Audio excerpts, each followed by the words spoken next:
Bom dia, boa tarde, boa noite, sejam muito bem-vindos a esse nosso novo programa aqui do Brasil Fantasy Football. Eu sou Gabriel Mafra e acompanhado de mim está o nosso querido João Maurício, o coach, e estamos aqui para iniciar o Sideline Talks. A proposta aqui é simples, nós vamos expandir as nossas conversas para coisas para além do fantasy e, nesse episódio de estreia então, vamos falar um pouquinho sobre aqueles que têm alguma coisa a provar em 2024, como por exemplo Joe Burrow, Drake London, Jordan Love, e uma discussão muito interessante sobre Dave Canales, o quanto ele influenciou ou não o crescimento de Geno Smith, de Baker Mayfield e também o que a gente pode esperar para esse Panthers de 2024. Então, sem mais delongas, vamos a isso!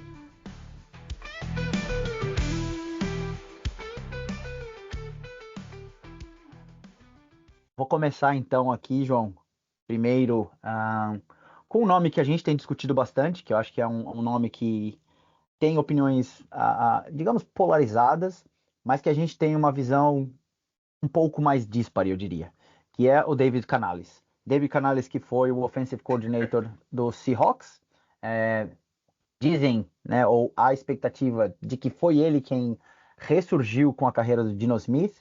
Ano passado ele esteve no Bucks, também teve um bom ano com o Baker Mayfield, e foi contratado agora para ser o head coach do Panthers, com essa expectativa, ou pelo menos com essa pecha, digamos assim, de QB Whisperer, né? Do cara que faz os quarterbacks melhorarem. Sim. Logicamente, acho que isso por si só já traz um grande peso para ele. Eu acho que ele tem que se provar exatamente porque ele está indo para um time que foi muito mal ano passado, e é um time bem fraco, é um time ainda muito cheio de buracos, que trouxe Xavier Legette no draft, trouxe o Deontay Johnson, que para mim é um jogador mediano no máximo dos Steelers, No máximo. e tem um quarterback que está sofrendo demais, né? Que sofreu demais no ano passado, pelo menos, que é o Bryce Young, e que acho que tem questões muito válidas também se ele é um quarterback para a NFL ou não, apesar de ter sido a pick 1 do ano passado. O que você tem a dizer, então, sobre o Canales? Cara, eu acho que, como você disse, essa peixe que estão colocando nele de quarterback whisperer, eu acho que foi o que levou ele a conseguir esse emprego, mas eu acho também que é um peso meio injustificado. Por quê? Uhum. É, eu acho muito estranho a gente dar para ele o crédito pela ascensão do Geno Smith quando ele era só o quarterback coach do Geno Smith. O Shane Waldron era o coordenador ofensivo. Uhum. E você não vê ninguém acreditando no Shane Waldron pela ascensão do Geno Smith. Isso, por si só, já me soa um pouco estranho. A não ser que exista alguma informação que eu não tenho de algo específico que o Canales fez, a não ser ter um bom relacionamento com o Geno Smith, que tenha levado o Geno Smith até essa ascensão, o que eu não acredito. Eu acho que, inclusive, não sou nem a favor de dar o crédito só para o Shane Waldron. O Geno Smith está na liga há muito tempo, está aprendendo com muita gente há muito tempo, e finalmente caiu num sistema que soube utilizá-lo. Bom, o próprio Gino disse que o Canales foi um dos principais responsáveis pela temporada que ele teve no Seahawks. Ele nunca mencionou essa questão exatamente de game planning, né? Ou seja, de coordenador Uhum. ofensivo de chamar a jogada, logicamente porque ele era o QB coach, mas ele coloca o Canales como sendo um dos principais motivos pelos quais ele, digamos, renasceu, né? Com grande aspas aqui, mas é dele ter se tornado esse quarterback titular do Seahawks, e principalmente por ter conseguido uma renovação de contrato depois. Pois é, eu acho isso um pouco estranho, cara, porque o Geno Smith, no ano da ascensão dele, se eu não me engano, ele devia ter já uns 30 anos, cara. Hum? Se ele precisou de um quarterback coach ensinar algo para ele quando ele tinha 30 anos, tem algo de errado com o work ethic dele, cara. Porque não é possível que em todos os times que ele passou, né, na trajetória inteira dele, que não tinha ninguém para ensinar isso para ele, o que quer que o Canales tenha ensinado. O que eu acho é que ele pode ter fornecido mais um apoio psicológico, de realmente acreditar no Dino, trabalhar com ele, estar sempre junto, pôr ele para frente. Mais ou menos o que o Tua falou que o Mike McDaniel fez com ele, né? Uhum. Claro que, falando do Tua e do McDaniel, esse não é o motivo do Tua ter conseguido o contrato que teve. O motivo é que o McDaniel é um gênio ofensivo. Mas Sim. para o Dino, eu acho que o papel do Canales pode ter sido esse, de apoio, o que para mim qualifica muito ele como head coach. Porque isso Uhum. para mim é o que um head coach tem que fazer. Tá, nesse ponto, Só para então. deixar claro, eu não sou contra o Canales como head coach. Sim, Eu sabemos. sou contra ele como head coach com a justificativa de que ele é um gênio ofensivo ou um guru de Uhum. quarterbacks. Sim, Isso sim. eu não vejo evidência. Mas nesse ponto específico, então como é que você entende ou como é que você percebe essa questão do Baker Mayfield? Porque o Baker Mayfield, se tem uma coisa que ele tem, é, é, é uma arrogância positiva, né? De confiar nele mesmo. Eu Sim. lembro muito bem dele no Browns, na época que o Browns estava muito, muito mal, ele batia no peito e falava, eu vou tentar resolver isso daqui. Logicamente que às vezes ele não conseguia resolver, mas ele sempre foi um cara que teve uma postura, né, muito, digamos, convencida na NFL de que ele era um quarterback titular, ele era um quarterback competente. Eu, particularmente, gosto bastante do Baker Mayfield, eu acho que ele realmente é um bom quarterback. Mas ele passou por essa baixa e o ano passado ele teve também um ano muito bom no sentido de estável, né? Não é muito bom no nível Uhum. Lamar Jackson, não vamos também colocá-lo nos top 10 ali. Mas é isso, assim, então como é Por que que você não? identifica isso? Não, top 10 seria um pouco muito alto pro Baker, meu cara, mas talvez entre os 15 melhores, ali, 16 melhores, acho que o debate é bem válido. Não, entre os 15, para mim, é certeza. Para mim, nem é um debate. Ok, Mas justo. é isso. Eu acho o Baker Mayfield um quarterback excelente, cara. Eu acho que Uhum. todos os problemas que ele teve na carreira estavam ligados a, a estar em um time disfuncional e normalmente com um coordenador ofensivo muito ruim.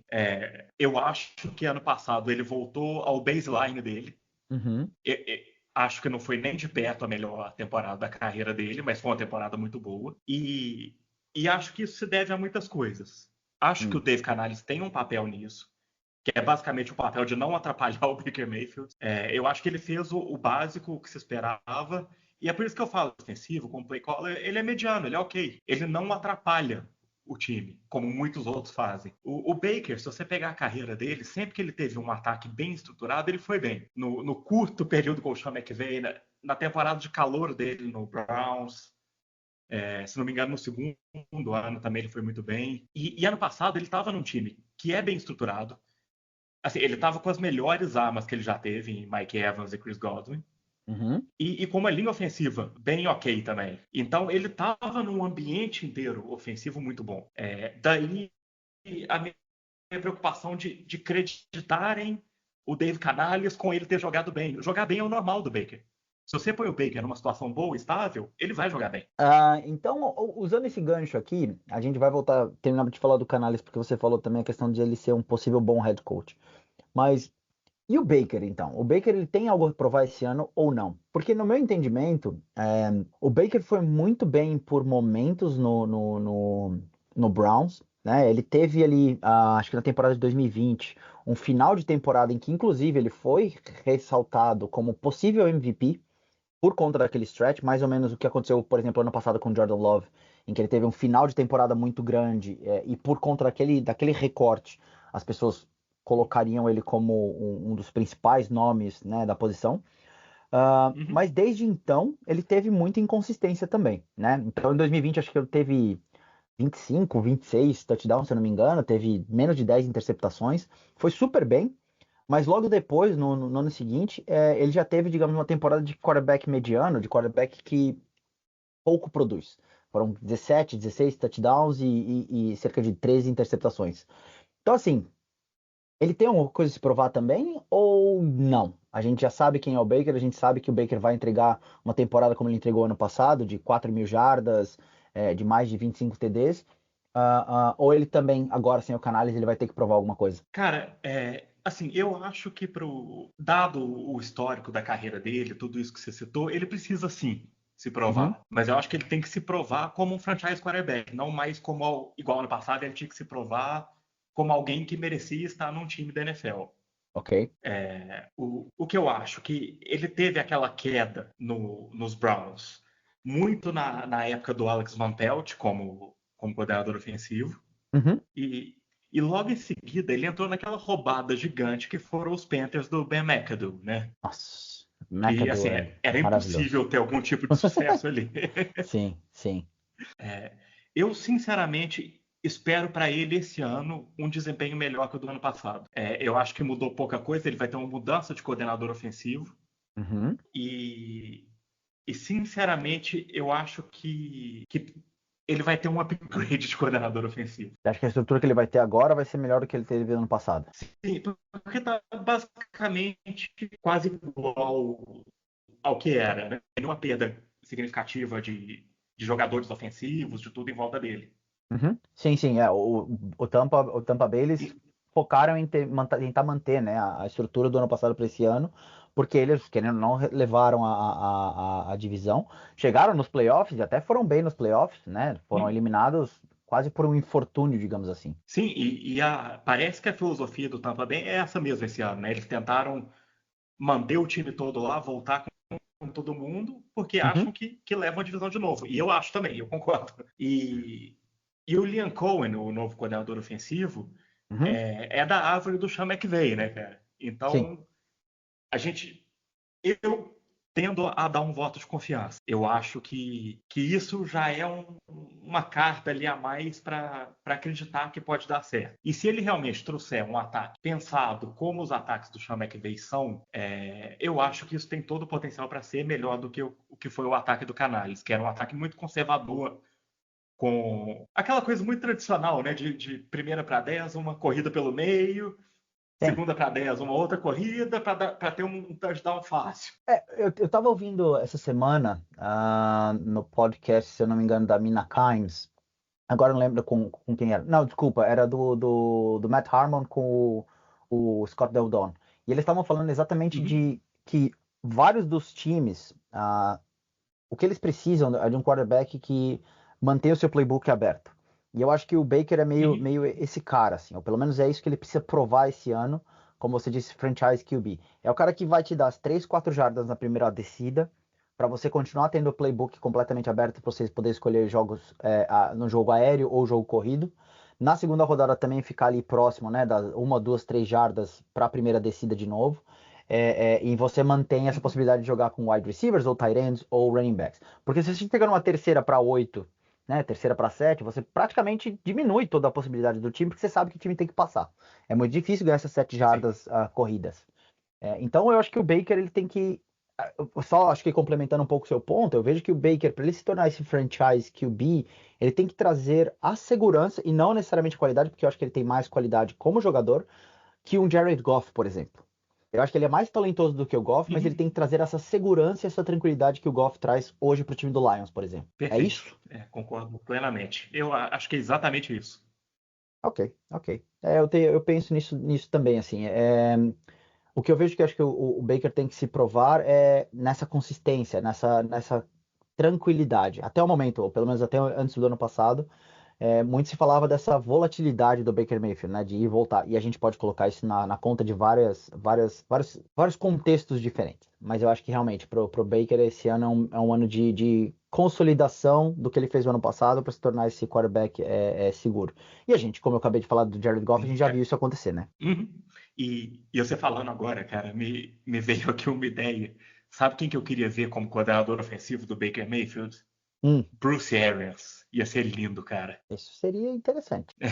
Eu acho que ele seria o quarterback ideal para executar aquele ataque do Bruce Arians, do Carson Palmer, dos tempos Uhum. áureos ali. Cara, essa é uma comparação interessante. Exatamente o Carson Palmer. O Carson Palmer era um cara que errava pouco. Ele tinha um bom braço, como o Baker também tem. Não era espetacular, não era um cara muito versátil, mas ele era muito bom executor, né? Que é o que o próprio Jared Goff se tornou hoje. Assim. O Jared Goff era Hum, bem questionável quando começou no Rams, mas desde que ele foi pro Lions, ele se tornou esse cara reliable, né? Boa referência. Carson Palmer. A gente tá ficando velho, cara. pois é. Eu lembro do Carson Palmer jogando contra o meu Packers, que raiva dele. Enfim, pegando esse gancho que a gente tá falando então do Tampa Bay, eu acho que tem um outro que precisa se provar, e aqui na verdade é um grupo, né? Que é o Atlanta Falcons. Eu não sei se você concorda nesse caso também comigo, mas o Atlanta Falcons para mim é um time que esse ano tem muito a provar. Primeiro porque eles se deram ao luxo, digamos assim, de pegar o Michael Penix na pick 8, né? São 3 anos seguidos com picks altas e pegando jogadores ofensivos. O ano passado pegaram o Bijan e a comunidade do Fantasy foi a loucura, né? Porque achou que o cara fosse voar e o ano passado ele não foi tudo que se esperava, não foi o menino dourado que muitos queriam. Esse Sim. ano trouxeram o Michael Penix Jr., considerando que existiam buracos no time. Eu até acho que a pick foi ok, eu não sou daqueles que ficou muito emocionado e xinga todo mundo por ter escolhido ele. É, mas trouxeram o Kirk Cousins com um bom contrato. Kirk Cousins vindo de lesão aí também. É outro que eu acho que tem que se provar um pouquinho nesse ano por causa disso. Mas a gente pode colocar nesse balaio, né, não só o Falcons como um time como um todo, mas os próprios protagonistas desse time, né? Drake London, Kyle Pitts e o Bijan, um pouquinho menos talvez. Mas Drake London e Kyle Pitts são dois que precisam se provar. O disclaimer aqui, eu sou um fãzaço dos dois. Eu acho que Drake London e Kyle Pitts vão ter uma baita de uma temporada agora. Eu tenho pra mim que o Drake London consegue finalizar esse ano entre os 5 melhores wide receivers da temporada. Então, inclusive no Fantasy, tô sendo bastante agressivo em pegá-lo. Top Inclusive, 5? top 5. Top 5, inclusive, tô puto com o Rui, porque o Rui pegou o Drake London na minha frente, numa da nossa liga do Brasil Fantasy Football, só deixando aqui o registro. Mas estou bem alto nele, mas sem dúvida alguma ele precisa se provar. Não teve até agora uma temporada de mais de 1.000 jardas, nunca teve mais do que 3 touchdowns. É, é, e para esse ano, por mais que o Kirk Cousins esteja voltando de lesão, ele é um upgrade por tudo aquilo que o Drake London teve até o momento, que foi, né, Marcus Mariota, Sim. Desmond Ridder e Taylor Heinicke. Então, assim, Uau.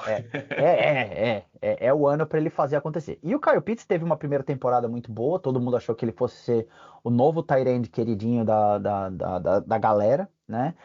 O novo rival do Travis Kelce e tudo mais. E ele teve aí as últimas 2 temporadas também muito abaixo. O ano passado ele passou lesionado por grande parte, mas não é só essa justificativa. Então eu tenho para mim que o Atlanta Falcons é um time que tem que se provar muito, porque dadas as movimentações todas, eles se veem, ou eles estão se promovendo como o principal time dessa NFC South. E no mínimo, na minha opinião, eles têm que ganhar essa divisão com folga. O que você acha? Eu acho que eles não ganham a divisão com folga. Ok. Mas eu acho que. Mas muito por causa da defesa. Eu acho que o Atlanta Falcons tem uma defesa muito fraca. Eles se reforçaram agora com o Matt Judon e o Justin Simmons, Uhum. mas ainda Sim. acho que não é o suficiente. Eu acho que eles têm um jogador excelente, que é o AJ Terrell, né? Uhum. E tem o Greg Jarrett também, né? Mas eu não sei também em que ponto que ele tá da carreira. Ainda assim é muito pouco. É uma defesa muito cheia de buraco. Até Sim. porque esses últimos 2 reforços que eles trouxeram também já estão em declínio, né? Uhum. Então, só essa ressalva. Por isso eu acho que a divisão não é garantida dele. Mas o ataque tem tudo para funcionar, né? O que faltava nesses últimos anos, principalmente, era o quarterback. Eles trouxeram o Kirk Cousins, draftaram o Michael Penix. Eu, ao contrário de você, acho que foi um erro grosseiro, Ok. mas é porque eu não gostava muito do Penix como prospecto. Uhum. É, Não, não, eu não acho que foi um acerto, e... tá? Não tô defendendo a Sim, posição sim. dos Falcons de ter pego o quarterback e falar, nossa, maravilha, né? Se fosse o Drake May na 8, eu ia ficar mais feliz. Eu ia falar, beleza, Drake May, porque eu sou fã. Mas eu acho que assim, não tem nada de errado nesse contexto de colocar o cara pra treinar 2, 3 anos. Se eles entendem que é o quarterback do futuro, né? Que vai ser, tem que fazer, como o meu Packers fez com o Jordan Love. Mas, Eu tenho um pequeno problema com isso, porque eles trouxeram o Kirk Cousins. sim, Isso sim, mostra que eles estão vendo uma janela para vencer agora. sim. E aí eles perdem a oportunidade de pegar um jogador no top 10 para reforçar esse time para vencer agora. Eu acho questionável. Eu acho uma situação muito diferente da do Packers quando pegou o Jordan Love, que era Ok. um time com muito menos buracos e pegou o Jordan Love na 23, se não me engano, né? Uhum, sim. Pois é, Isso. onde já não tem tanto talento. Como eu disse, eu acho que o Falcons tem muito a se provar. Eu concordo com todos os pontos que você trouxe. Acho que a defesa realmente é o tendão de Aquiles desse time, é o maior buraco deles. É, eu acho que o Bijan vai ter um bom ano, mas também acho que o Algier continua sendo importante para esse time. Eu não acho que ele vai ser um cara que vai simplesmente ser fade out. O próprio ano passado, quando eu fiz as minhas projeções, eu coloquei ele tendo números bem próximos do que ele acabou entregando, inclusive em 2024, Uhum. 2023. Mas, para esse time, por todas as movimentações que foram feitas, independente do que a gente acha dessa defesa, eu acho que eles têm que levar a divisão. Eu acho que é quase que obrigação esse time levar a divisão e levar com uma certa folga.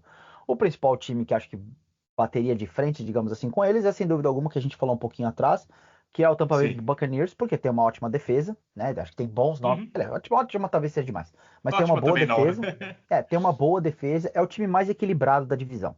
É o time com menos Sim. buracos da divisão, eu acho, na minha opinião. Mas o Falcons, Uhum. como time como um todo, eu acho que tem quase que todos se provarem ali. Menos Raheem Morris, Uhum. pelo menos acho que o Raheem Morris está seguro, né? É, em ficar esse ano aí passando. Seguro ele tá, mas eu ainda acho também que ele precisa se provar como um coordenador defensivo sem Aaron Donald.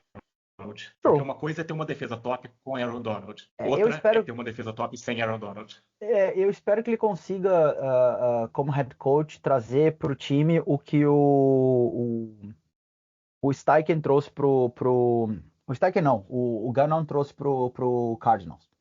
Que Uhum. é uma filosofia defensiva única. O Cardinals, ano passado, era um time que tem uma defesa horrível, mas eles tentavam coisas, né? Eles tentavam fazer modificações no estilo de jogo. Então, se você ouve o Nate Tice comentando, o Charlie McDonald, o pessoal do The Athletic, quando estão falando de defesa também, você percebe que o Cardinals é visto como uma defesa inovadora, apesar de não ter as peças Uhum. ainda, né? Assim como o McDonald foi com o Ravens. Então, eu espero que ele pelo menos traga essa identidade, essa nova identidade defensiva para esse time. Tem alguns nomes interessantes, mas com certeza é uma defesa que tá cheia de buracos. Então, por conta disso, na minha opinião, e trazendo todos esses outros temas que a gente falou, estou muito, muito tranquilo em dizer que o Falcons tem que ganhar essa divisão com folga. É o time que E- mais parece que se movimentou para ter essa vitória. uhum. Sim. Dito isso, eu ainda aposto no Tampa Bay. Justo, justo. Acho que não tem nenhum problema. É, E, diga. mas voltando ao tópico inicial, né, que seria o Uhum, Drake London e Kyle Pitts. sim. É, o Kyle Pitts me gera mais dúvida. O Drake London, assim, eu não tenho uma expectativa tão grande igual essa sua dele como top 5. Uhum, Não me assustaria nem um pouco vendo isso acontecendo. Mas não acho que é a maior probabilidade. Justamente por ele nunca ter chegado ainda perto disso. Assim, eu não tenho os números aqui agora, mas acho que ele nunca deve ter chegado aí no top 20 de wide receivers para fantasy, né? hum. Quem, Não quem, sei, tô chutando, mas é por aí.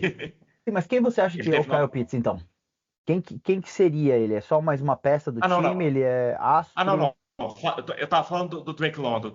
Ah, tá. Ok, ok. Ok. Desculpa. Não, Eu Drake tava London falando... O Drake London não chegou, ainda não chegou nisso. Não, não. Ele não tem nem 1.000 jardas ainda na temporada. Sim. Mas não me assustaria em ver ele ficando no top 5. Acho ele um jogador completo. Não consigo ver muitas falhas no jogo dele. Uhum. Ele é alto, ele é rápido, ele é forte, ele tem ball skills excelente. É um jogador completo. É aquela coisa que é muito difícil dar errado. Me lembra um pouco o Mike Evans como prospecto. Tem. Você olha para Tem. ele e fala, pô, tem que cair um meteoro na cabeça dele para ele virar um bust. É o Romeo Dunze pra mim esse ano. É o cara que você. Esse não tem como dar errado. Né? É o cara que. Sim, Eu sim, acho que o Drake concordo. London vai ter a temporada espetacular dele agora. Como eu disse no começo, Uhum, assim. Sim, ele tem que se provar, porque, novamente, foi o draftado. Foi o primeiro wide receiver draftado, né, em 2021. 2021? 2022? 2022. É o terceiro ano dele agora. 22, isso. Isso, foi ele, Garrett Wilson e Chris Olave, são os três principais nomes da classe, né? E ele Uhum, ainda não teve essa temporada de 1.000 jardas, como eu falei, não teve nem 3 touchdowns ainda. Acho que esse é o ano que ele explode.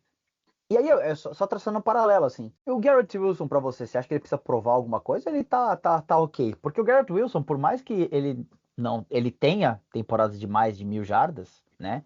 E a gente pode até questionar os QBs que ele teve também, mas ele teve mil e uhum, cem como primeiro ano, em 2022, e teve mil e qualquer coisa no segundo ano. Ou seja, os números não estão tão longe assim um do outro. E eu vejo muito mais hype no Garrett Wilson do que eu vejo no Drake London nesse exato momento. uhum. Eu acho que as situações são muito parecidas. Eu acho que o Uhum. Garrett Wilson está um pouco à frente, justamente por ter tido números melhores, numa situação muito parecida em termos de quarterbacks lançando para ele. Sim, sim. Mas eu, pessoalmente, não me sinto muito à vontade de pôr esse ano como um ano definitivo para o Garrett Wilson, por causa de um pouco de desconfiança com o Aaron Rodgers. Não como jogador, Acho Uhum. que o Aaron Rodgers, obviamente, é um dos melhores quarterbacks da história. Mas para ele cismar que quer lançar a bola em outro alvo constantemente, não custa nada. Não acho Mas. que ele vá fazer isso. Porque ele é Uhum. inteligente, apesar de louco. E o que eu acho é isso. Esse risco, esse fator wildcard do Aaron Rodgers que me deixa um pouco hesitante de pôr esse como um ano definitivo pro Garrett Wilson. Então, mas vamos lá, vamos lá. Qual que é a grande diferença, então, que você vê entre Aaron Rodgers 2024 e Kirk Cousins 2024? Quem você acha que está à frente como quarterback? Como quarterback, Aaron É, Rodgers. Mas é, é próximo, é muito próximo. é próximo, ok. Então aqui, Eu gosto eu tô muito olhando do pro, Cousins. sim, eu também, eu acho que o Cousins é meio um pouco underrated, assim. Ele é meio cara que o pessoal gosta de xingar, Uhum. gosta de odiar. Logicamente, eu como torcedor do Packers nunca fui muito fã dele quando ele estava no Vikings, mas sempre respeitei, acho que a consistência na qual ele sempre entregou o jogo dele. Ele não é um cara espetacular, mas ele é um cara bom, né, top 15 da liga, sem dúvida nenhuma. Mas eu tô olhando aqui pro Uhum. ranking do Fantasy Pros, em termos de jogadores, e o Garrett Wilson é nesse exato momento o wide receiver 7. Tá no ranking como décimo jogador, isso. Enquanto você tem aqui, deixa eu achar agora o London. O Drake London peraí que agora ele sumiu aqui. O Drake London está em 17º, como wide Uhum. receiver 11. Ou seja, 7 posições de diferença no geral e 4 de diferença com o Garrett Wilson. É justa essa diferença? É essa diferença que você percebe entre um e outro? Não, não acho que seja também. Acho que parece pouco falar, né, numa diferença de 4 posições Uhum. num ADP dentro, no ranking, desculpa, dentro de uma mesma posição, mas no começo do ranking, essas 4 posições fazem muita diferença. Se fosse lá do wide receiver 50 para 54, não faz diferença nenhuma. Sim. Mas nesse ponto, realmente, eu acho que eles deveriam estar mais próximos. Então, mas se hoje você tivesse que draftar e os dois estivessem na board, você iria de Garrett Wilson. Sim, ainda assim. Interessante. Porque eu vejo muito mais hype, mas muito mais hype no Garrett Wilson. Eu vejo assim como você respondeu agora, aliás, assim não, uma forma um pouco diferente. As pessoas com muito mais convicção sim, vou no Garrett Wilson, mas quando você vê a produção, quando você vê a amostragem né, de um de outro, elas são muito parecidas. Ter 1.000 jardas e ter 998 é quase a mesma coisa, né? Ambos tiveram Sim. 3 touchdowns no ano passado. Ah, nossa, o Garrett Wilson jogou só com, né, Zach Wilson. Tá bom.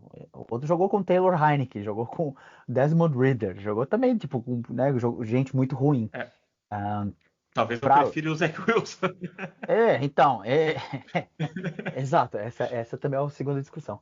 Mas eu acho que tem essa questão, eu acho que ambos, de alguma forma, na minha opinião, tem que se provar. Eu tô mais alto no Drake London, mas acho que são dois wide receivers que precisam aí se provar. Já que a gente tá falando de wide receiver, eu vou só jogar mais um nome aqui rapidinho pra gente também, pra ver se você concorda nessa questão de se provar, que é o Christian Watson. Não porque ele esteja ranqueado muito alto, né, num contexto de fantasy ou nessa visão que a gente tem dos melhores, mas porque depois do primeiro inning que ele apareceu ali naqueles 6, 7 jogos, teve os 8 milhões de touchdowns dele lá, ele vive não só machucado, como ele também não produziu tanta coisa. Né? Quando esteve saudável, ele teve 1 ou 2 jogos ali muito bons depois do primeiro ano dele com o Aaron Rodgers. Eu vejo ele para mim também como esse cara que tem que se provar, principalmente porque o time tem tantas opções de wide receiver que é muito fácil ele se tornar o wide receiver 1 desse time, como também se tornar o wide receiver 5, 6. Eu acho que ele tá muito próximo esse 1 e 6 dele. O que você acha? Cara, eu acho que quando a gente está falando de wide receivers dos Packers, eu Uhum. concordo com tudo que você falar. Por favor, não faça isso. Eu erro tanto quanto eu acerto. Não, Aliás, eu erro muito mais do que eu acerto. mas, mas falando sério agora, eu fico muito grato por eu não ter conseguido comprar ele em Dynasty no primeiro ano dele. E eu tentei, cara, eu tentei muito. Uhum. Só que ninguém queria abrir mão dele. Ele chegou num ponto ali de wide receiver 1 em Dynasty, quase. É verdade. Depois daquele jogo dele dos 3 touchdowns, a galera meio que largou mão. Ele falou: Não, peraí, eu vou vender esse cara aqui Sim. pelos 2 Mahomes. É. Mas eu concordo com o que você falou, cara. Eu acho que agora ele tá brigando por um espaço como titular nesse time. Uhum. Que é um time que tem um corpo de wide receivers muito talentoso, apesar de nenhum ainda ter se destacado, né, como um wide receiver top 15 da NFL. Sim, sim. E eu acho que isso é algo que o Matt LaFleur deve estar amando, cara. Ele Porque mesmo ele falou na consegue entrevista dele usar que eles. ele falou, eu odeio essa questão de wide receiver 1, eu tenho vontade de vomitar quando vocês falam Hã? sobre isso, porque é o estilo de jogo dele, o estilo de jogo dele é você ter possibilidades, você ter, né, a versatilidade em todos os jogadores. Péssimo pro fantasy, muito bom Exato. para a vida real da NFL. Pois é, e eu acho que ele vai manter isso dessa forma. Eu Sim. acho que esperar que o Packers tenha três wide receivers que estão sempre nas mesmas posições em todas as jogadas, isso não vai acontecer, cara. Né? Porque a filosofia dele, né, a árvore de coaching do Shanahan, é muito isso, né, cara, de usar jogadores em várias posições. Uhum. Em São Francisco, o Kyle Shanahan teve o Kyle Juszczyk, que ele usava como fullback, como running back, como wide receiver. Sim. O Sean McVay nos Rams, ele faz muito essas coisas com os wide receivers.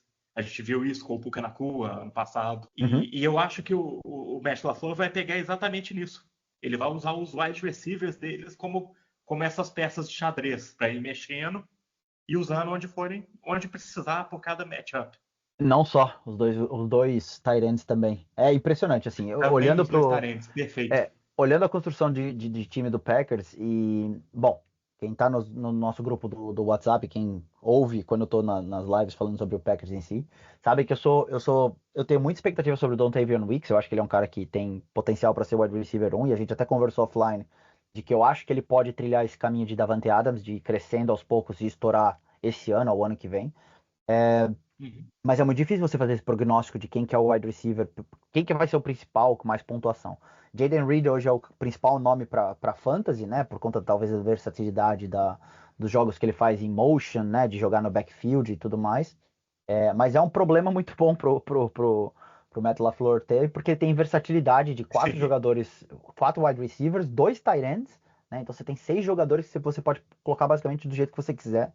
Pode deixar em campo o quanto quiser também, porque eles podem se trocar de posições.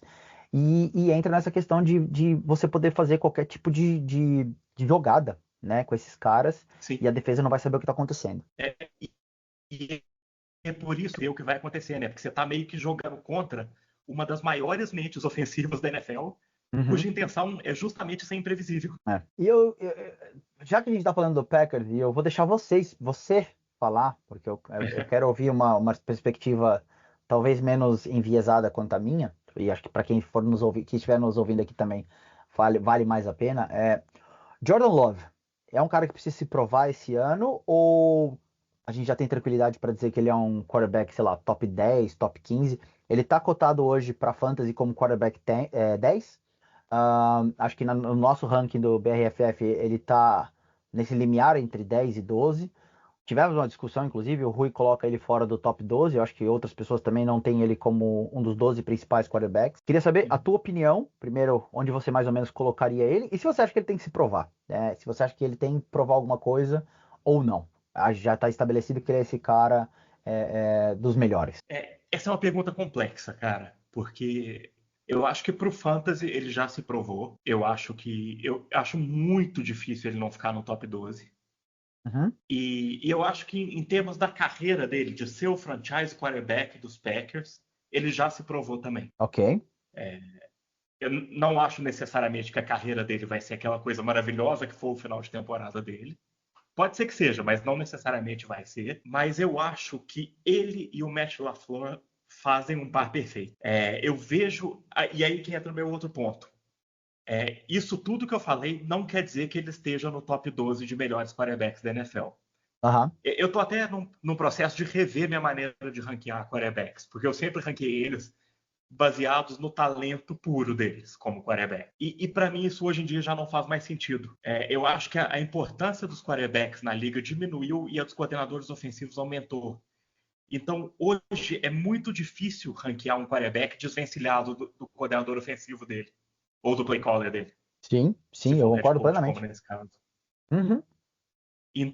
Então, porque se eu for analisar friamente só o jogador, eu não acho que ele seja um quarterback top 10. Eu acho que o jogo dele tem algumas falhas que eu acho graves. Eu acho que que a precisão dele em passes longos no pocket não é muito boa, mas eu acho que ele compensa isso estendendo jogadas e sendo muito criativo fora da estrutura. Eu acho que ele funciona melhor fora da estrutura do que dentro, mas ele é competente dentro. Ele não é, por exemplo, sei lá, vamos pensar o Justin Fields. Não, o Justin Fields não é um bom exemplo. Você não quer Porque ele não começar é essa bom em discussão lugar de nenhum. Justin Fields aqui agora, né? Por favor, Não. por favor. Já tivemos Mas muitos debates sobre Justin Fields, isso. Vamos comparar com o que a gente viu agora do Bo Nix na temporada, que tá todo mundo achando maravilhoso o que ele fez. Ele é o exato, ele tem essa coisa que o Jordan Love tem de saber criar improvisando, correndo para fora do pocket e lançando. Só que dentro da estrutura ele é horrível, cara. Se não for um RPO ou um quick game que ele consegue soltar a bola rápido numa primeira leitura, ele não tem a menor ideia do que ele está fazendo dentro da estrutura do jogada. O Jordan Love não, ele sabe muito bem executar dentro da estrutura também. E além disso tem a criatividade. Ele não é um gênio dentro da estrutura, mas ele é bom o suficiente e muito bom fora. Então, e eu acho que o Matt LaFleur ama isso e sabe usar isso. Por isso que eu acho que o par deles é elite. Bom, novamente, eu vou me restringir aqui a talvez ser o menos enviesado possível. Eu acho que, revendo todos os jogos que eu revi o ano passado, e tirando talvez o jogo contra o Raiders, em que ele realmente foi muito mal, eu acho que você via essa qualidade dele, e principalmente acho que as qualidades que você contou sobre essa questão dele jogar fora da estrutura, dele conseguir estender jogadas, que realmente acho que é o principal trunfo dele, né? É conseguir manter o jogo vivo quando o jogo não se apresenta para ele. Isso aconteceu o ano inteiro. A diferença é que os jogadores ao redor dele foram amadurecendo ou foram se acostumando com esse playbook, com essa nova realidade do meio do ano para frente. E aí, quando tudo se juntou, a coisa se tornou o que se tornou, né? Nos últimos 8 jogos ele era o quarterback com melhores stats, né, dos últimos 8 jogos. Eu acho que ele tem que se provar no sentido de que essa visão de que ele é esse quarterback muito eficiente, muito competente, é um quarterback que pode ganhar jogos, é um quarterback que realmente é o diferencial do time, isso é o que eu acho que ele precisa se provar. Agora, se provar como um quarterback titular da NFL, eu acho que ninguém tem dúvidas mais disso. Ou pelo menos eu não vejo ele tendo que se provar isso. E concordo plenamente com você quando você fala que o pareamento entre um head coach ou um play caller e o quarterback faz muita diferença, né? Essa combinação, quando bem feita, ela funciona super bem. E o Jordan Love hoje talvez esteja com a melhor pessoa para jogar junto com ele, né, para desenvolver as qualidades que ele tem e esconder ou diminuir as deficiências que ele ainda apresenta. Porque ele também apresenta deficiências, ele não é um quarterback pronto e nenhum quarterback é sem falhas, né? Então eu concordo contigo. Mas eu acho que ele é um quarterback que tem que se provar esse ano. Hã? O Tom Brady aposentou, né? Exato. Que era então, o único quarterback sem falhas. Ele teve falhas, ele devia ter ficado com a esposa dele, ao invés de querer voltar pro jogo. Enfim. Ninguém é perfeito.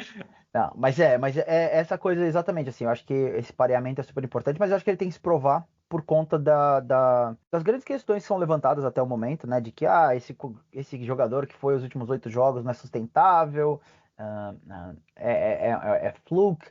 Ano passado, desnecessariamente, foi criado esse debate sobre Brock Purdy e Jordan Love. Muitas opiniões emocionadas sobre se um é bom, o outro é ruim. Se você gosta do Jordan Love, você odeia o Brock Purdy. Se você gosta do Brock Purdy, você odeia o Jordan Love. Enfim, é uma discussão quase que interminável aqui, assim. Mas acho necessário a gente levantar esse ponto, porque acho que é um dos principais debates também para fantasy, né? Agora, tipo, onde você drafta o Jordan Love? O que você espera dele? Porque se ele jogar o que ele jogou segunda metade da temporada esse ano, ele é provavelmente um quarterback top 3, top 5, né? De fantasy. Sim. Mas se ele jogar que ele jogou na primeira metade, você tá ferrado em ter draftado ele como quarterback 10, como quarterback 12, né? Porque ele vai te entregar uma temporada de quarterback 15, 18.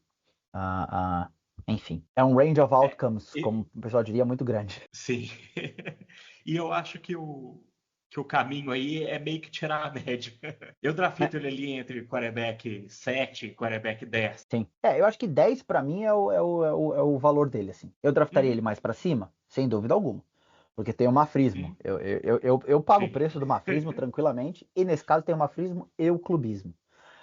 Pago o preço tranquilamente. Inclusive, acho que quando você tem um jogador que você gosta, você tem que pagar mais caro mesmo e tá tudo certo, você drafta ele antes. Uhum. Mas acho que 10, 12 ali, assim, é um range suficiente pra ele. Não vejo problema nenhum. É, em 12 eu pegaria ele dando pulo de alegria e soltando foguete, cara. É. E Joe Burrow? Esse é um cara que muitas discussões esse ano. Muitas, muitas. Primeiro eu queria deixar aqui um abraço pro Edu, né? Porque ele acha que eu às vezes odeio o Joe Burrow, ele acha que eu fico falando que o Joe Burrow é injury prone, ou eu fico provocando ele, eu sei que eu fico provocando, trazendo algumas provocaçõezinhas de baits sobre o Joe Burrow. Mas e o Joe Burrow, cara? O Joe Burrow a gente tem dúvidas sobre ele. Ele é hoje o QB8 em PPR, de acordo com Fantasy Pros. Mas eu vejo muita gente colocando o Joe Burrow para baixo. Eu vejo muita gente meio que Sim. não confiando nele. Cara, o Joe Burrow, eu acho que hoje ele está sendo draftado muito alto. Ok? Assim, vou fazer uma ressalva que eu não sou o maior fã do mundo dele. Acho ele um quarterback muito competente, Uhum. mas eu vejo pessoas colocando eles no top 5, top 3 de quarterbacks da NFL, e isso para mim não faz o menor sentido. Eu acho que ele é um bom pocket passer, mas assim, eu realmente não consigo ver muita diferença entre ele e o Dak Prescott, por exemplo, como jogadores. Ok. Eu acho ele que dão muito mais crédito para ele do que ele merece, principalmente por causa daquele Super Bowl run que eles tiveram, né? De chegar no Super Bowl, de bater o Chiefs do Mahomes na final da AFC. Joe Cool. Mas eu acho que eu acho que as pessoas esquecem que a contribuição dele ali não foi muito significativa. Hum. Ele foi um quarterback competente, mas quem levou o Bengals ali naquele Super Bowl foi a defesa, cara. Quem bateu o Mahomes foi a defesa dos Bengals. O Burrow não teve nenhum jogo espetacular naqueles playoffs. Uhum. Não discordo, não discordo. Eu tô tentando não fazer muitos comentários porque depois o Edu vai ficar muito bravo comigo. Então deixa que você fala sobre o Burrow. Não, E eu só vou, tipo, acho que balançando a agora tá na cabeça hora de aqui. você falar dele. Eu acho que o Burrow tem a se provar pelo simples fato da narrativa ao redor dele está sendo muito alta. Né? O que está sendo falado do Burrow e os questionamentos que estão sendo levantados sobre ele tem vindo de diversos lugares, em diversos momentos, e eu acho que só por isso é importante que ele se prove. Realmente ele teve um começo de carreira muito bom, ele realmente mostrou, como eu falei, do Joe Cool, né? Quando eles chegaram no Super Bowl ali, toda aquela questão do poise dele, da forma como ele abordava as coisas, da forma como ele abordava o jogo em si. Mas essas lesões que ele teve, principalmente no ano passado, em que ele foi bem inconsistente, por conta de lesões, logicamente, mas bem inconsistente nessa ida e vinda. E eu diria até mesmo por ter T. Higgins, Jamar Chase e Tyler Boyd como armas à disposição, e um Joe Mixon que até meio do ano passado, começo do ano passado, era um cara que era um difference maker. Os números dele deveriam ser melhores. Os números, até mesmo, por exemplo, do Jamar Chase, deveriam ter sido melhores, na minha opinião, considerando o talento, ou onde a gente coloca o Jamar Chase como jogador. O Jamar Chase não teve nenhuma temporada até agora com mais de 1.500 jardas, eu acho. Que é o que, quando você pensa em Jamar Chase, né? Você fala, não, esse cara joga muito, esse cara vai fazer um montão de pontos. Então, assim, acho que as narrativas hoje criadas são válidas de se ouvir, e acho que isso acaba tendo que se provar. Eu acho, sinceramente, que para esse ano ele tem sim um valor mais alto do que o que eu daria. Eu acho que QB8 talvez seja um pouco mais alto. Mas eu acho que ele tem talento para isso. Eu acho que ele tem talento para chegar nesse QB8 tranquilamente. Mas, como nós estamos falando sobre questões de quem tem que se Sim, sim. provar, acho que É. exatamente por isso ele faz sentido nessa nossa discussão. Uhum. Não, com certeza. Talento ele tem para chegar lá, mas acho improvável. Por exemplo, voltando na discussão anterior, eu draftaria o Jordan Love antes dele sem pensar duas vezes. Ok? Eu acho muito Eu mais também, provável que o mas Jordan enfim. Love atinja o teto do que ele. Uhum. O que você falou, realmente, ano passado ele estava lesionado, mas ele foi outplayed pelo Jake Browning, cara. O Jake Brown jogou mais que ele. O ataque funcionava melhor com o Jake Brown do que com ele. Claro, de novo a ressalva de que ele estava com 2 lesões jogando. Então, mas se você Mas pega é um cara isso. talentoso como o Burrow, nesse lugar do Jake Browning, considerando o quão eficiente foi esse ataque ano passado, certo? A gente poderia também projetar o Joe Burrow tendo quase que uma temporada de MVP, certo? Porque, Se ele sem tiver dúvida alguma, 100%, exato, faz porque sem sentido. dúvida, o Jake Browning é um cara que, em termos de talento, em termos do que ele pode entregar, ele entrega menos do que o Joe Burrow. Com certeza. Esse ano, eles estão sem Tyler Boyd, que saiu, né? Chegou o Jermaine Burton, que é rookie, a gente não vai esperar muita coisa dele, mas muitos dão um potencial para ele. Ja'Marr Chase ainda não está treinando, tá com a questão do contrato, da discussão deles, né? Se vão pagar ele, se não vão pagar ele. Mas ele ainda tem T. Higgins nesse contract year, porque fizeram a franchise tag nele, e o Ja'Marr Chase. Então, teoricamente, as duas principais armas ofensivas continuam com o Burrow. Ele tem uma linha ofensiva que acho que esse ano é melhor do que o ano passado. Eles investiram de novo nesse principal erro que eles tiveram quando estavam no Super Bowl. Sim, draftaram um dos meus jogadores preferidos do draft, que era o Amarius Mims. Exato, o armário Mims. Uma montanha em forma de gente. E a defesa, por mais. Acho que o grande problema da defesa são os safeties, né? Eles ainda não acharam a composição correta ali, desde que perderam o Von Bell e o Jesse Bates. Mas esse ano é um ano que ele tem potencial para jogar o que foi o ano passado, do Jake Browning e mais. Né? Você acha que ele vai conseguir isso ou não? Você falou agora do. Só para me corrigir, que você falou agora do Jesse Bates, eu esqueci, ele tá em Atlanta agora, né? Isso. Então tem mais um jogador top na defesa de Atlanta. Exato.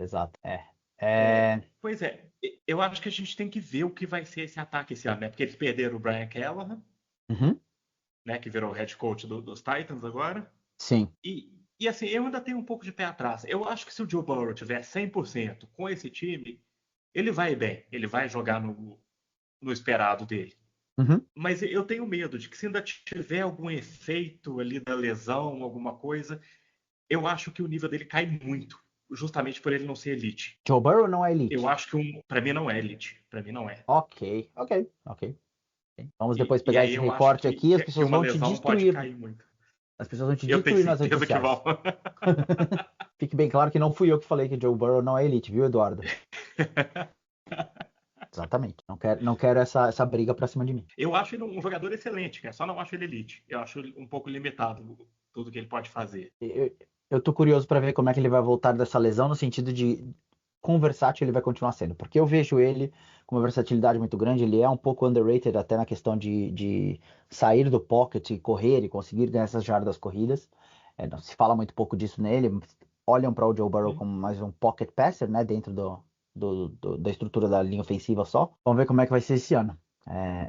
Mas eu tenho pra mim que ele é elite. Ou pelo menos ele tá nesse meu top 6, top 7 de quarterbacks. Que é até muito fluido, mas enfim. Ele deve estar no meu top 12. Top 12. Deve estar por aí. Okay. Não sei, ainda não fiz um ranking recentemente. Mas eu acho ele um game manager. O melhor game manager da NFL, mas um game manager. O que em si também não é uma coisa ruim na NFL de hoje. É por isso que eu tô te falando, que eu preciso rever meus conceitos de ranquear quarterback. Porque a gente saiu da era dos quarterbacks e nós estamos na era dos coordenadores ofensivos. E uma coisa importante, acho que a gente precisa deixar claro também, que essa questão de game manager não é demérito necessariamente, né? Você não precisa ser você não precisa ser um malabarista na NFL para ser bom. Ou nem todos os malabaristas também são bons, né? Que eu diga Zach Wilson. Sim. Zach Wilson que quer sempre fazer alguma coisa impressionante, mas faz mais cagada do que acerta. Ao mesmo tempo, perfeito. Tom Brady, talvez o melhor game manager da história da NFL. Ele e Peyton Manning são dois game managers absurdos, né? Pouca versatilidade em termos físicos, em termos atléticos, mas o que os caras conseguiam fazer... O Brady eu acho que é mais, cara. O Brady eu acho que ele criava muito também. Peraí, que o Peyton Manning, sem dúvida nenhuma. Não, mas assim, os principais, né? Drew Brees, o Big Ben, que até era muito forte, sabia sair do pocket, mas são pouco criativos, mas são muito, muito bons em fazer a gestão do jogo, né? De entender, olhar. Acho que o nome anterior que se dava a É o isso é o papel do Field quarterback General. daquela época, né? É o Field Isso. General que eles chamavam o Peyton Manning. Exato. E é um papel que eu acho que não existe mais muito claro na liga hoje em dia. Hoje em dia é muito mais fácil ser um quarterback na NFL, porque você tem menos responsabilidades, você tem que ler menos, você tem que processar menos. É, é. E eu acho que isso está acontecendo porque perceberam que isso é mais eficiente, funciona melhor. Sim, sim. A gente não vai ter mais os gênios que a gente tinha, igual você falou, de Drew Brees, Tom Brady, Peyton Manning, Big Ben, Philip Rivers. Jordan Eu Love. acho, de verdade, que a gente não tem hoje um processador no nível do Tony Romo na liga, que Esse nem era era bom também. considerado um dos top quarterbacks na época dele. Ele era monstro, ele era monstro. De vidro, mas era monstro. Ele é, eu adorava. Sou fã do Romo. Sim. É, é, é, Eu acho que são duas eras muito diferentes já. sim, Ainda sim. que com uma divisão pouca de tempo. E que ainda tem alguns quarterbacks nessa transição, né? Tipo Aaron Rodgers, sei lá, o Joe Flacco. É. Não, mas esse é um ponto muito importante, porque realmente mudou as coisas dos últimos 10 anos para cá. Você tinha, há 10 anos atrás, 12 anos atrás, você tinha o Robert Griffin, né, como quarterback móvel, e ele era tipo o único. Aí depois veio o Cam Newton, que era o segundo único. Hoje você tem 4, 5, e principalmente falando de fantasy, Sim. hoje são os grandes cheat codes, mas você não tem só um. Você não tem só o Josh Allen, você tem o Josh Allen, você tem o Lamar. Você tem o Anthony Richardson, você tem o Jaden Daniels agora. Jalen Hurts. Jalen Hurts, exato. Você tem esses caras que trazem esse elemento novo e se tornou muito mais comum, né? A gente falou aqui spitballing já 5, 6 nomes, se tornou muito mais comum do que há 10, 15 anos atrás, em que você tinha os caras que eram mais passadores e um ou outro era atlético. Eu lembro que na época que o Rodgers era o espetacular, ele era móvel, mas você olha para o que ele fazia em Sim, 2010, 2012, não é nem de perto o que o é Lamar faz, não é nada. nem de perto o que o Fields faz. E logicamente o Fields tem Sim. toda uma série de erros e problemas no jogo dele, mas ele é extremamente móvel, né? Extremamente, ele usa o atletismo dele para jogar a posição de quarterback. Sim. São modelos de quarterback muito diferentes, né, cara? Sim, sim. E hoje em dia esses quarterbacks conseguem ter sucesso, esses quarterbacks mais móveis, que não são esses field generals, justamente por isso, que a posição está simplificada. E o É, que eu vejo no Burrow é isso. Ele é um quarterback que teria se dado bem na outra era. Ele não ia ser top, mas ele teria um time lá. Ele seria um Carson Palmer da vida. Ele ia estar sempre com o time querendo ele indo atrás, não ia estar entre os tops, mas ia se dar bem naquela época. E eu acho que é um dos poucos de hoje que a gente pode falar isso. eu acho que ele se daria muito bem na época antiga, mas eu não acho que ele seria um Carlson Palmer. Eu acho que ele seria melhor, melhor do que isso. Eu coloco ele mais acima, eu coloco talvez ele no estilo Stafford no seu prime, assim. Eu acho que ele Nossa, tem não, essa. eu acho isso uma ofensa ao Stafford, cara. Nada, nada. São estilos de jogos diferentes, eu sei, mas eu tô falando o Stafford também nunca foi muito móvel. Ele era meio loucão, assim. Ele, sabe, saía correndo. Ele tinha Sim, ele tinha mas ele tem um uma. braço maravilhoso, né, cara? Sim, sim. Ah, mas o Burrow também tem, pô. O Burrow, Não, ele não. ele tem um braço adequado, cara. É, o braço não é um canhão como o Justin Herbert, mas eu acho que ele tem um braço muito bom, sim. Acho que ele tem um braço para a posição, todos os tipos de passe, ele consegue fazer todos os tipos de leitura de jogadas e abrir Não, pro lado esquerdo e pro lado mas direito, só para então eu acho que deixar ele tem um claro, baita cara, braço. eu comparando ele com o Carson Palmer não é um demérito, cara. Eu Eu acho sei, que eu o sei. Carson Palmer era um bom quarterback. Eu sei, mas o Carson Palmer nunca foi considerado nem elite, nem um dos top jogadores. Eu acho que se a gente pega esse Burrow de hoje, e logicamente é tudo suposição aqui, né? Como tudo que a gente faz no Fantasy e na NFL. Mas Sim. eu acho que se você pega esse Burrow, que a gente já conhece, que a gente já viu jogar, e coloca ele há 15 anos atrás, ele ia se dar muito bem. Eu acho que ele ia se dá melhor do que o Carson Palmer. Deixa eu te dar uma comparação, então, que você vai gostar. Matt Ryan. Sim, sim. Matt Ryan, MVP season. Sim. Sim, é um cara que é capaz de ter uma temporada de MVP, mas que no normal dele ele é um pouco acima da média. Ele era bem acima da média, né? Que a gente tem. Tá, bem acima da média, tá bem, verdade. O Matt Ryan era bem acima da média, que a gente tem aquele Matt Ryan dos Colts que foi horrível. Não, Horrível. não tô falando Nossa, dele. vergonhoso. Então, mas aí que tá, essa última imagem dele acaba né, colocando toda uma dúvida sobre o que ele era anteriormente. Mas o que o Matt Sim, Ryan foi em 2016, nossa, que sim. 2014, 2015, nossa, ele jogava muito, É, muito. Não é Hall of Famer, mas mas jogava nunca foi muito. considerado isso, mas nunca foi exatamente. Ele não é um Hall of Fame, é isso. Eu É, acho que é isso. O Joe Burrow é um ótimo jogador acima da média, mas nunca vai estar no Hall of Fame. Nunca, eu já não consigo dizer porque ele ainda é muito novo. Nunca se sabe o que vai ser a próxima 3, 4 temporadas. Mas sim, olhando para quem você tem porque hoje eu na gosto de hot frente. takes. Não é hot take, eu acho que é uma opinião, é uma posição. Hoje, nesse exato momento, sim, se você olha para todos os quarterbacks que a gente tem na frente, você pode falar, o Lamar vai se tornar Hall of Famer. O Josh Allen tem jeito de que vai se tornar Hall of Famer. O Mahomes já é um Hall of Famer. Uhum. Agora, o Sim. Burrow é um puta QB, mas talvez não seja Hall of Famer. Né? Essas coisas acho que valem a discussão. E, como eu disse, acho que ele ainda é novo o suficiente para ter uma sequência aí, uma história que valha a indução dele a ser, né, um Hall of Famer. E eu queria pedir que os torcedores dos Bengals não tentem me assassinar. Tá mexendo num vespeiro aí que eu vou deixar você se virar sozinho. Eu vou.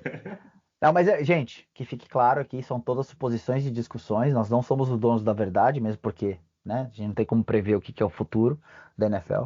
Mas, eu acho que, só fechando esse ponto, é sim um jogador a se provar, por todas essas discussões que nós tivemos sobre o Joe Burrow, e é um tema também muito caliente, né, é um tema que realmente tem trazido essas emoções aí à tona.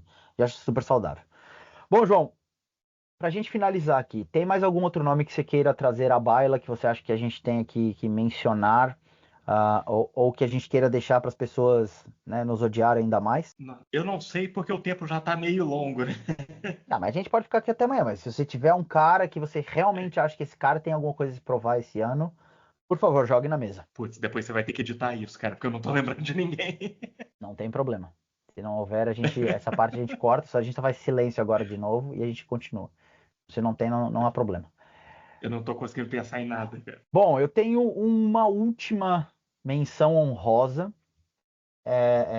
e que eu não sei se eu acredito que essa pessoa tenha a se provar, mas eu acho que é um tema, pelo menos a gente levantar a pulguinha atrás da orelha. E logicamente vai gerar debate aí, infindável.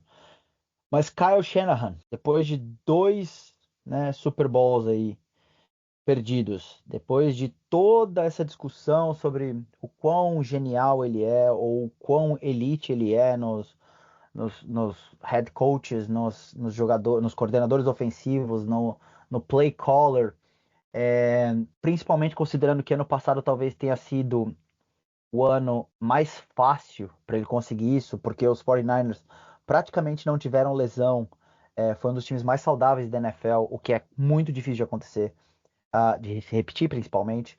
Acharam um quarterback ali que era o Mr. Irrelevant, né? Que foi super competente para aquilo que eles se propuseram a fazer, entrou muito bem no esquema, enfim, a tempestade perfeita, digamos assim, e ele não conseguiu o título da NFL, né, o Super Bowl. Você acha que de alguma forma ele tem alguma coisa a se provar esse ano, ou você acha que não, ele tá tranquilo, tá estabelecido aqui, vai continuar dessa forma? Eu acho que é praticamente impossível ele perder o emprego. Ok, isso eu concordo. E até acho que começar a ser questionado, porque ele faz um trabalho muito incrível já há muito tempo, né? Desde a época dele de coordenador ofensivo lá no Atlanta Falcons. Eu acho que é muito difícil achar algum erro dele, a não ser aquele draft do Trey Lance. Uhum. Tirando aquilo, é muito difícil achar algo que ele tenha feito errado. Eu acho que ele conseguiu façanhas que a maior delas chegar no Super Bowl com o Jimmy Garoppolo como quarterback. E convenhamos, o Brock Purdy está jogando muito bem, mas ele é um quarterback que não é especial em nada. Uhum. Concordo. Pelo menos nas características tradicionais de um quarterback. Ele deve ser uma pessoa muito inteligente, muito boa, muito tranquila sob pressão. Ele deve ter vários desses intangibles, mas no que a gente consegue ver fisicamente e tecnicamente dele, ele não tem nada especial.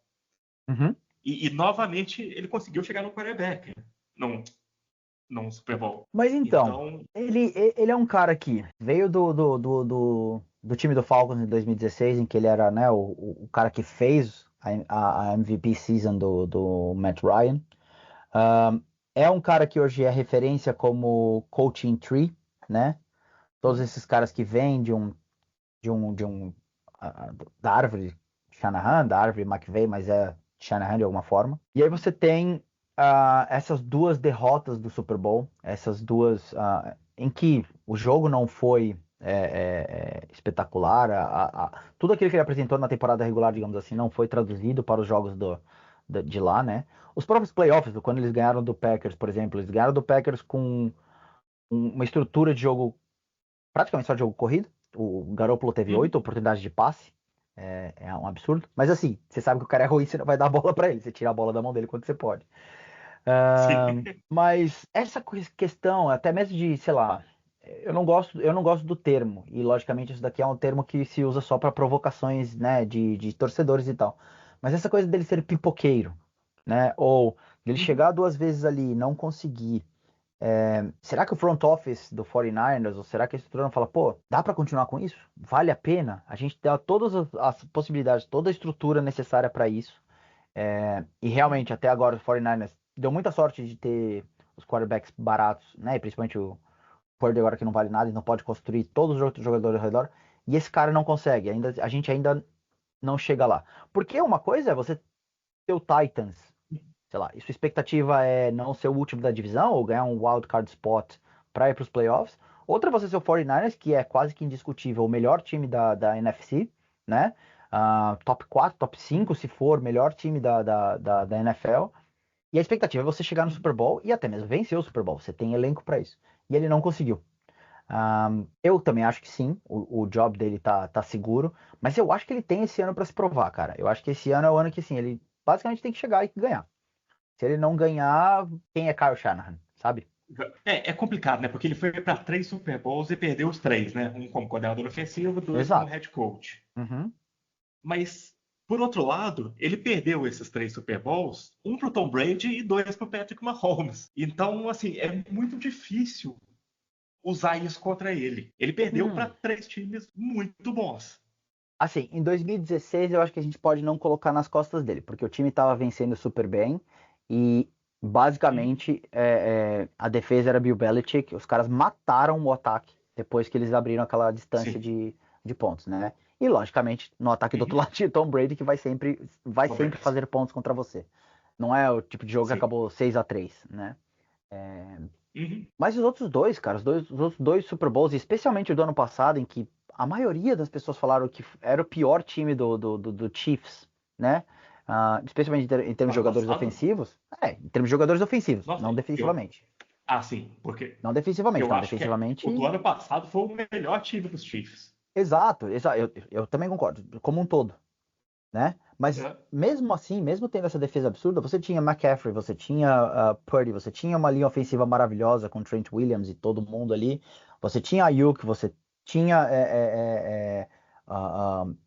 CMC, enfim, toda essa estrutura ali que também era um ataque que se esperava que conseguisse suprir aquela defesa, né? É, Sim, e o mas Shanahan não eu foi acho que criativo. eu acho que você tocou no ponto, cara. Ele tinha o Purdy. É complicado, cara, porque o Purdy é um bom executor, ele consegue fazer o ataque chegar lá. Mas se você precisa pôr o jogo nas costas dele, cara, não vai acontecer.